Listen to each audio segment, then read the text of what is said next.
Kithitoni cha kwa ilia maundu ma uiti kaunti ya Masaku, serikali ya kaunti ino kuisila muveani wa uiti na wala ni wovingwa masivitali ma level 4 kila ward na kwaka ungi wa level 6 ni kuatiania na gavana wa kaunti ya Masaku Mwandu wa Ndeti ula wanena chathini cha uthaithi kanisani wa St. Joseph Kithangaine na kuvingwa sivitali wa Kithangaine. Gavana wa Ndeti waelesea kana kuvingwa kwa sivitali kila ward ni kutethesia vanene enende kuvikiwa ni uiti isioni sianduani. Daniel Mongela ena mauvo.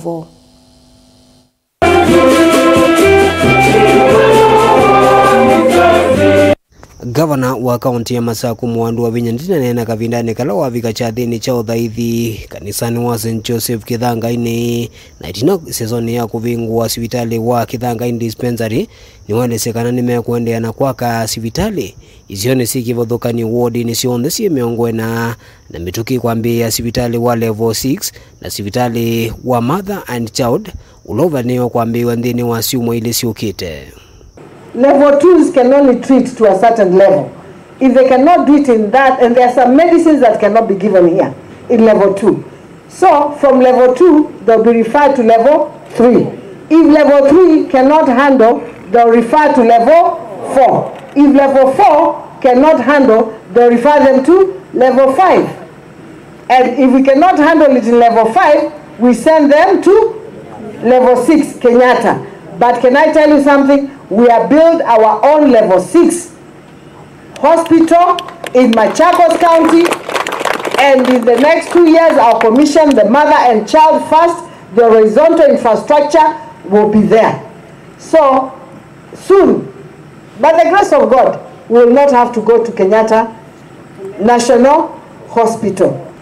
In the next 2 weeks, I should be able to commission the hospital in Machakos. It will be at the new city. Ovindani ni waelesekana kuisila mveani wa uiti nimekuendea na kwaka sivitali kila ward na kukithekana yu kila ward sionde simeongwena na sietha na sivitali wa level 4 na kuola ngotelo wa enendele meutambua kuma kona sikivothukani kuka sivitali wa Machakos level 5 udulo tumite kwithiwa na unyivu wa ndawa kila ivinda. Tumekubaliana I need to have level 4s in every ward. Kwa nini? If we have level 4s in every ward, then we will not have to contest our level 5 and level 6. There we deal with the serious cases. So please, Kala, you're here. Mwako is here. Me, I'll give you the support that you want. Please, let us just make it work. We don't have to wait for the next 2 years. I'm sure if you put your minds together, we can do it in the next 12 months. So, the official conversion of some of the level 3s to level 4s will be done in the next 12 months. Tunaelewana?